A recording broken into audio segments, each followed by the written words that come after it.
Welcome to Soken Talks. Minasan, selamat bergabung kembali dalam Shodo Jalan Bisnis, di mana kita menggali inspirasi dari para praktisi dan juga akademisi terkait dengan pengalaman mereka di dunia bisnis. Kita juga belajar dari budaya Indonesia, Jepang, dan mana-mana ya di sini. Kali ini kita akan membahas topik tentang HR. Bersama kita sudah ada Pak Adam dari Indonesia Research Institute Jepang di Jakarta.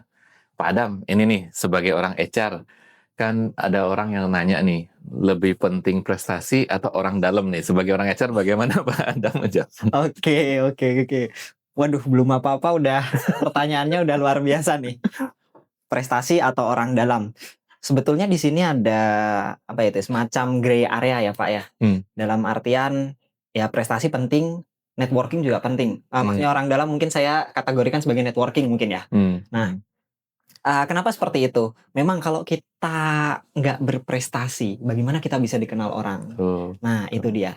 Kalau misalkan kita nggak punya kenalan, bagaimana kita bisa direferensikan juga? Kan networking ini akan mereferensikan kita supaya kita bisa join di situ. Begitu kira-kira. Baik. Kita mungkin sambil berkenal lebih jauh ya dengan sosok Adam ini, bisa ceritakah tentang pengalamannya sampai join di Iris ini setelah lulus ke Iris ya? Iya, betul. Oke, jadi dulu itu mungkin di tahun 2022 ya, 2022 awal itu kalau nggak salah Maret. Nah itu Pak Arbi, CEO kita saat ini, beliau itu posting di LinkedIn opportunity bekerja di Indonesia Research Institute Japan. Kalau kamu bagus bisa dipromosikan sebagai karyawan, kalau kamu sangat bagus bisa kerja di Jepang juga. Nah, gitu. Nah, saya tertarik nih. Siapa yang nggak tertarik opportunity ke Jepang, Pak? Itu udah kenal belum sama Pak Arbi? Wah, belum. Nah, dari situ tiba-tiba lewat di LinkedIn saya ajak connect beliau. Diterima. Muncul lagi konten begitu. Nah, saya coba tanya, apply-nya kemana, Pak? Nah, itu pertama nggak dibales sama Pak Arbi. Mungkin ya beliau sibuk lah. Beliau kan mesti punya hal-hal yang harus dikerjakan. Selain itu kan juga kenalan beliau juga mesti lebih banyak ya Pak ya. Saya coba lagi hari kedua. Belum ada balasan lagi. Baru di hari ketiga pas saya coba breakdown untuk ngasih tahu nih saya bisa apa aja loh gitu. Baru beliau kasih email. Ini apply di kirim CV ke sini ya gitu. Saya kirim. Besoknya interview. Langsung ya? Iya. Cepat banget. Oke. Nah itu bagi teman-teman yang sedang mencari, jangan ragu-ragu tuh untuk connect, lalu untuk DM bahkan ya. Iya, betul. Dan kita bisa ceritakan tentang apa yang kita bisa gitu. Dan di sanalah mungkin peluang-peluang bisa ada nih. Iya kan awalnya kita nggak dikenal kan Pak. Nah kalau misalkan kita sudah coba berkenalan, kemudian coba kasih tahu nih kita bisa apa aja, dari situ kan kita udah mulai memperkenalkan diri kita, orang udah mulai kenal kita. Oke. Gitu. Mas Adam ini kan di HR ya sejak awal. Betul. Kan orang tuh punya bayangan kalau HR itu kayaknya kebanyakan dari psikolog gitu ya. Emang harus gitu kah? Kayaknya itu udah tahun 98. Kayaknya udah tahun 98. Mungkin karena dulu HR ini kaitannya masih ke itu kali ya, masih ke personalia kali ya Pak ya. Absensi, kemudian rekrut dan sebagainya. Cuman makin kesini itu makin diverse Pak Ibra. Jadi HR itu nggak semata-mata kita hanya mungkin sebutannya bukan HR lagi ya sekarang ya. Udah ada HC, udah ada people juga bahkan. Human capital ya. Nah, iya itu bahkan udah lebih luas lagi kan Pak cakupannya. Jadi sekarang itu HR ada banyak macamnya. Ada rekrutmen, ada learning, ada juga HRIS, ada juga business partner. Nah, itu kan dari keilmuan yang berbeda-beda ya Pak pastinya. HRIS, IT, kemudian learning itu bisa dari pendidikan juga. Lalu ada lagi rekrutmen mungkin bisa psikologi, kemudian ada juga hukum juga sekarang Pak, karena kita makin banyak nih terkait labor law. Hubungan industrial ya? Ya betul. Apalagi kan Cipta Kerja juga baru disahkan sekitar 2 tahun yang lalu kali ya, 2 atau 3 tahun yang lalu gitu, saya agak lupa. Nah itu hukum juga udah mulai dibutuhkan nih sekarang. Multidisiplin ya, jadi ini terbuka sebenarnya buat semua orang dari macam-macam latar belakang yang memang tertarik sama people ya, sama people. Nah kalau bisa share nih, apa sih job desk-nya yang pernah project-project yang pernah Pak Adam alami nih sebagai HR? Oke, kalau pekerjaan mungkin saya kan generalis ya Pak di sini. Jadi mungkin cakupannya ini seluruh end-to-end proses HR nih dari mulai karyawan masuk sampai karyawan resign gitu ceritanya. Nah, jadi di karyawan mulai masuk ini kan kita sebagai mungkin kalau mau masuk rumah itu kita pagernya kali ya Pak. Iya. Kita pagernya, kita yang pegang kunci pagernya, kita rekrutmen nih buka interview. Nah, nanti teman-teman kalau misalkan masuk ya lewat kami, lewat HR ini untuk diinterview baru bisa masuk nih ke rumahnya gitu. Nah, nanti kalau udah masuk kita onboarding, kita kenalan dulu nih sama perusahaan. Di situ ada juga peran sebagai peran di bidang hukumnya karena kita ada tanda tangan kontrak dulu. Kita tanda tangan kontrak, kita comply dengan compliance yang ada, kita jelaskan semua pasal-pasal yang ada. Baru nanti seiring berjalannya waktu kita ada yang namanya performance review juga. Nah, di situ kan kita akan dihitung tuh, kita akan dicek performance kita selama join ini seperti apa. Kan kita ada probation juga tuh Pak, yang menentukan kita lanjut atau tidak. Nah, setelah dievaluasi, oh lanjut. Nah, kalau lanjut ini kan seiring berjalannya waktu kita kan perlu memperbaharui juga keilmuan kita Pak. Nah, di situ kita kadang adakan training. Kita kadang kalau nggak bisa training secara internal mungkin kita keluar, kita cari penyedia training nih untuk mengembangkan karyawan-karyawan kita seperti itu. Nah, itu kan ada konsep learningnya juga di situ, ada aspek learningnya. Dan akhir-akhir ini kita juga mulai migrasi ke digitalisasi ya Pak ya. Ada penggunaan AI, kemudian HRIS juga. Nah, itu juga masuk ke tanggung jawab saya sebetulnya. Oke, luas ya dari awal sampai akhir, dari ya masuk sampai resign begitu. Iya. Kalau misalnya mau diceritain sebenarnya ini end game-nya apa sih? Kalau dulu 93 nih masih personalia. Sekarang nih temanya apa nih? HR atau strategi HR yang dibangun. Jadi makin ke sini itu HR itu ada switching ya Pak ya, switching dari yang awalnya personalia administratif ini lebih ke bisnis. Oke. Begitu. Jadi HR ini sudah mulai dilibatkan dalam bisnis dan sudah mulai drive the business process gitu. Karena bisnis itu kan sebenarnya yang menggerakkan manusia ya Pak. Iya. Even bisnis-bisnis yang sudah diotomasi dengan mesin pun awalnya juga manusia yang mengerjakan. Nah, mesinnya ini kan membantu si manusianya ini supaya pekerjaannya lebih lean, lebih efektif dan efisien gitu. Jadi end game-nya pasti lebih ke growth bisnis. Bagaimana HR bisa mendukung bisnis ya? Betul. Gimana nih posisinya HR di situ, di dalam sebuah perusahaan? Oke. Nah, kalau ditanya seperti itu, perusahaan ini kan terdiri dari karyawan ya Pak ya.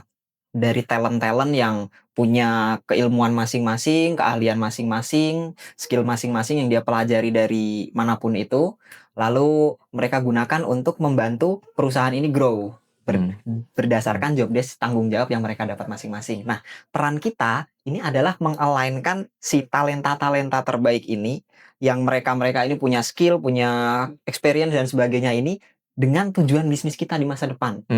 Kita bisnis mau kemana sih? Nah, bisa nggak talent-talent ini bawa kita ke sana? Nah, kita menjembatani itu, Pak. Istilahnya seperti itu mungkin. Oke, menarik ya, bahwa justru yang drive atau jadi fuel dari perkembangan bisnis itu justru dari si talent ini kan, orangnya ya. Kalau nggak salah Drucker yang bilang ya, ini yang knowledge based organization. Iya, betul. Karena capitalnya tuh bukan lagi modal finansial aja, tapi justru orang-orangnya ya. Orangnya, iya. Nah, dari menuju ke sana tuh ada tantangan apa aja nih yang Pak Adam pernah alami? Oke, tantangan pasti banyak ya Pak ya.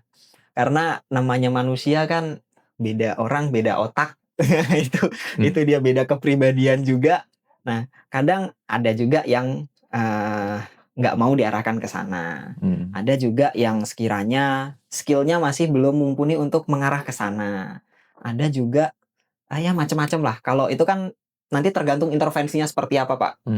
Mungkin kalau mereka tidak mau diarahkan ke sana, mungkin mereka belum terengage dengan perusahaan. Kalau misalkan skillnya kurang, ya nanti kita training. Seperti itu mungkin. Oke.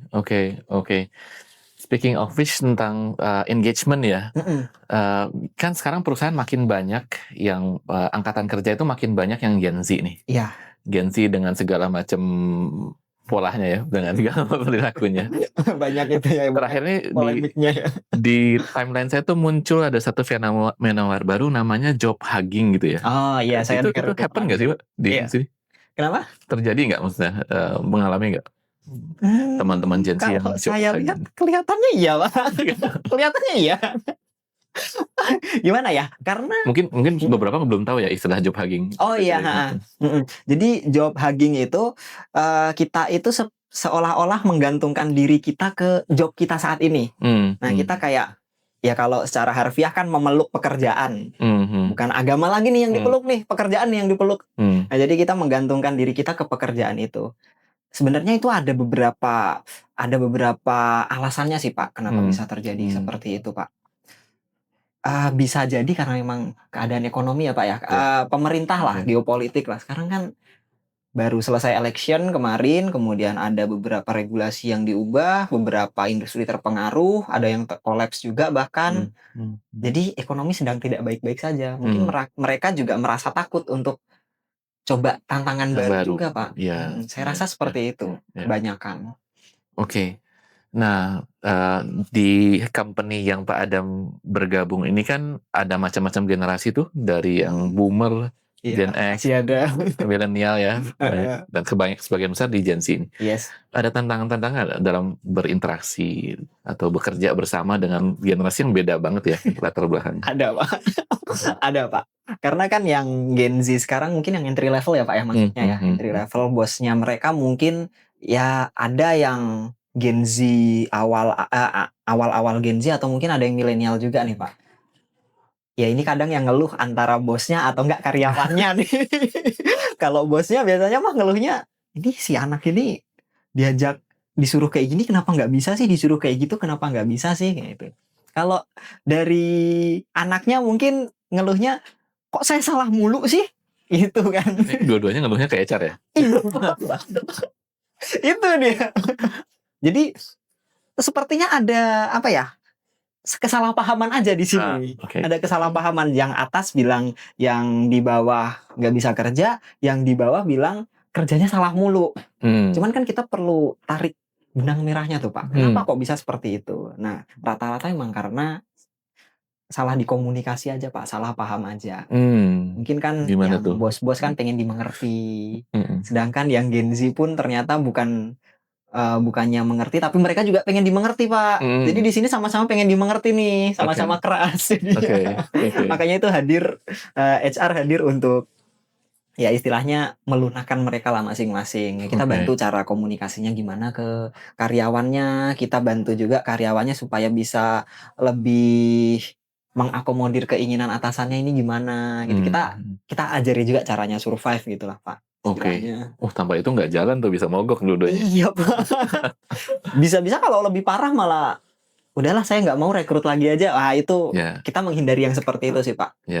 Dan kalau dikaitkan dengan job hugging juga kan, kalau misalkan istilahnya si karyawan ini mereka nggak perform di mata atasannya kan, mau nggak mau mereka juga harus disudahi kan Pak. Gitu. Dan kita nggak mengharapkan itu terjadi di saat ini. Oke, kalau ngedenger gini kan kayaknya, berat nih HR ya. Urusannya sama manusia yang masing-masing punya perasaan, punya kemauan, punya harapan yang beda-beda gitu ya.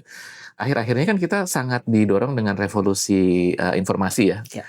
Bahwa bahkan tuh sampai ada iklan yang terang-terangan bilang, daripada kamu ngurusin orang puluhan, mendingan pakai AI agent aja gitu, agentic AI. Beres tuh kerjaan gitu ya. Gimana pandangan Bapak soal itu? Soal tantangan AI sama HR? Jujur, saya ini pro AI Pak sebenarnya. Saya pro AI. Memang AI ini di beberapa part itu bisa mengefisienkan pekerjaan kita. Memang kita jadi nggak perlu hire banyak orang karena kita punya teman untuk brainstorming, kita punya teman bahkan untuk debat di situ. Nah, tapi sayangnya ada beberapa part yang belum bisa dilakukan AI Pak. Salah satu contohnya sendiri, misal nih, AI itu belum bisa istilahnya perkataan AI ini belum bisa catch up masuk ke hati orang. Mungkin beberapa ada yang merasa seperti itu. Cuman ya namanya robot ya Pak ya. Namanya robot. Mereka mungkin saat ini belum masuk ke sana, tapi nggak tahu ya. 2 tahun lagi, 5 tahun lagi, 10 tahun lagi mungkin udah bisa. Mungkin saya udah nggak dibutuhkan kalau seperti itu. Nah, di situ itu AI ini tetap dibutuhkan untuk, tadi kan saya udah jelaskan scope HR sampai mana tuh, dari mulai awal sampai di akhir tuh. Kalau misalkan kita nggak ada bantuan AI nih sekarang, mungkin kita either nambah staff atau either nambah jam kerja. Itu mungkin di situ, antara nambah staff atau nambah jam kerja. Tapi karena adanya AI itu bisa dipotong. Oke. Cost-nya jadi lebih efektif, produktivitasnya lebih meningkat. Produktivitas lebih meningkat ya. Iya, Ini memang perlu bersahabat ya sama AI ya. harus sih. Kan ada yang bilang bahwa mungkin AI can win the argument ya dengan segala macam wawasan dan Iya. informasi yang banyak yang mereka punya, tapi belum tentu bisa win the heart of the people, dan itu Yes. persis tugasnya orang ya, HR. tugas manusia yang untuk melakukan seperti itu. Oke, Pak Adam ada pandangan nggak soal HR ke depan nih dengan perubahan landscape kan ya, bahwa Yes. dengan bantuan HR ada bagian-bagian yang bisa dipercepat, diotomasi gitu ya, dan bisa dibantu dengan bantuan artificial intelligence. Oke, jadi pada dasarnya perusahaan ini kan hire orang kan harapannya bisa leverage waktu yang kita punya. Yang tujuannya buat apa? Tujuannya ya pasti keuntungan kan Pak di perusahaan kan Pak. Jadi sekarang ini tuh ya ini buat teman-teman juga ya. Jadi kalau misalkan kita mau masuk nih ke perusahaan, kita harus bisa ngasih nilai lebih kita di mata perusahaan. Kenapa harus merekrut kita gitu? Nah, di situ juga talentnya ini Talentnya. harus bisa ikut drive the bisnisnya. Oke. Jadi bisnisnya ini harus tetap jalan, tetap menghasilkan revenue, tetap bukan menghasilkan lagi, meningkatkan bahkan harapannya ya Pak ya, meningkatkan. Kalau misalkan kita nggak bisa, seperti itu, mungkin kita akan kalah dengan talenta yang lainnya gitu Pak. Jadi kehadirannya kita di sebuah perusahaan itu harus ngasih nilai tambah ya. Iya. Nilai tambah berdasarkan kreativitas kita, karena kita ketemu sama orang-orang kreatif nih kayak teman-teman di sini yang juga menghasilkan ide baru, inovasi baru, bukan hanya menjalankan sebuah proses yang sudah rutin ya atau yang sudah baku gitu. Iya. Justru kita creating selalu yang baru. Nah, karena kedepannya kan mungkin memang ya saya rasa udah nggak ada sih Pak orang yang nggak pinter sih Pak. Adanya kan kita susah connect antara satu sama lain itu kan di prosesnya. Yang bisa menghabiskan waktu, bisa menghabiskan budget sampai karena kita nggak sinkron itu kita jadi susah berkembang Pak biasanya. Oke, nah ini mungkin pertanyaan terakhir nih terkait dengan Pak Adam kan kerja di perusahaan yang banyak related sama Indonesia dan Jepang begitu ya, dengan budaya yang berbeda gitu ya. Bagaimana menghubungkan nih antara dua bangsa ya, dua dunia ini gitu. Sebagai HR kan HR yang bertemu dengan dua orang yang berbeda ini. Ya. Jadi kalau di kami ini biasanya di Irich ini biasanya memang rata-rata orang baru yang masuk ini memang sih ada beberapa yang dari perusahaan Jepang sebelumnya, tapi memang kebanyakan dari perusahaan yang non Japan. Ada yang dari perusahaan Indonesia, ada yang dari perusahaan Europe, Korea bahkan juga seperti itu. Tapi sebenarnya pada dasarnya kita akan ajarkan kok Pak, kita akan ajarkan budaya-budaya kita seperti apa di situ. Untuk kita bertindak, untuk kita bisa menjawab pertanyaan dari klien, untuk kita apa itu namanya? Mengatasi komplain-komplain juga. Nah, itu juga kita pasti akan ajarkan cara komunikasinya, cara bertindak, bahkan cara ngasih kartu nama aja kita ajari, Pak. Iya, itu penting ya di Jepang ya. Iya. Bahkan cara ngasih kartu nama lah kita ajarkan karena itu sepenting itu, culture itu sepenting itu. Kalau misalkan nah ini saat saya ketemu orang Jepang ya, saya cuma ngobrol sedikit aja pakai bahasa Jepang. Saya kan nggak belajar bahasa Jepang ya Pak sebelumnya. Saya cuma belajar dari nonton anime lah itulah. Gitu, belajar sedikit-sedikit. Saya coba ngobrol saya pakai bahasa Jepang tuh. Mereka seneng banget. Mereka seneng banget karena mungkin budaya mereka ini dipelajari oleh kita. Nah, itulah yang kita ajarkan ke karyawan supaya saat karyawan berhadapan dengan klien nanti klien bisa puas. Itu kuncinya. Oke, baik. Nah, ini kan memang tips-tips ya buat kita bisa mengenal ketika kita merasa dimengerti tadi ya. Dua-duanya kan pengen dimengerti juga ya. Sama ya, manusia di mana-mana sama sih. Pengen dimengerti. Nah, dan HR membantu proses itu sehingga kita bisa berkolaborasi dengan lebih baik, bisa bekerja sama dengan macam-macam tim dari latar belakang yang berbeda. Iya. Pak Adam seru ya kayaknya di HR ini karena yang diurus tuh bukan benda mati ya, tapi benar-benar orang yang mau untuk mengupayakan penciptaan nilai tambah bersama-sama. Sebagai closing statement nih, Pak Adam, apakah ada pesan buat teman-teman mungkin yang sedang mencari-cari begitu ya peluang karir atau mungkin sedang mencari, oh saya tuh sebenarnya pengen jadi profesional atau mau memulai suatu entitas bisnis misalnya ya. Oke. Oke, jadi mungkin untuk teman-teman yang masih baru selesai kuliah atau mungkin mau switch karir juga. Nah, jadi kalau misalkan kita mau masuk nih ke sebuah perusahaan atau kita mau buat sebuah bisnis, kita harus tahu dulu nih dari kita sendiri tuh maunya apa sih? Ah, Kita lebih cocoknya itu kemana? Kita condongnya lebih kemana? Kalau kita yang tipenya kreatif mungkin lebih cocok doing the business, tapi jangan lupa riset dulu kalau bisnis karena 90% ya Pak ya kayaknya ya bisnis itu gagal ya. 5 tahun pertama. Ya. Wah 5 tahun pertama. Nah itu dia.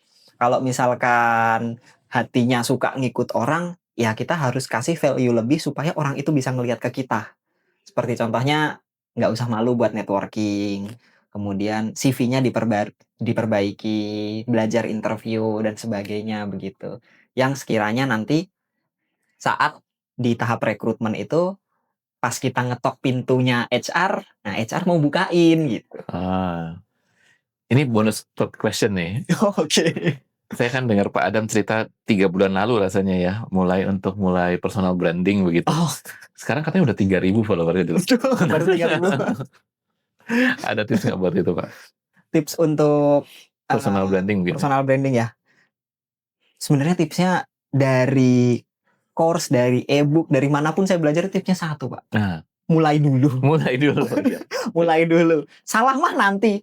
Karena itu nanti jadi portofolio. Kalau misalkan kita udah lihat karya kita yang terbaru sama kita lihat karya kita 3 tahun yang lalu. Ya mungkin senyum-senyum sendiri sih kita. Aduh ternyata dulu kayak gini ya. Malu sendiri lah Pak. Tapi itu kan jadi cerita ya Pak ya. Ya. Karena namanya personal branding kan kita nggak harus melulu ngasih tahu yang baik-baik aja. Ada loh kalanya kita gagal. Kan kita manusia juga ya Pak ya. Jadi ada kalanya kita gagal. Justru dari kegagalan itu bisa jadi cerita yang makin buat kita jadi otentik di situ. Itu dia. Terima kasih Pak Adam. Saya pikir itu juga refleksi ya buat saya sendiri juga untuk pengalaman-pengalaman bagaimana kita bisa belajar dari kegagalan dan berani memulai lagi yang baru. Iya. Dan terus bertumbuh ya, semangat kaizennya jalannya di situ. Nah, seperti salah satu values kita, spirit of kaizen. Baik. Terima kasih Pak Adam untuk diskusi sore hari ini. Kita akan berjumpa kembali di episode berikutnya. Kita akan membahas tentang values bisnis terkait dengan budaya Indonesia dan Jepang dan juga budaya corporate culture-nya kita. Dan teman-teman baik yang sedang belajar atau sedang mengupayakan pengembangan karir begitu ya. Sampai jumpa di edisi Shodo berikutnya. Terima kasih, sampai jumpa.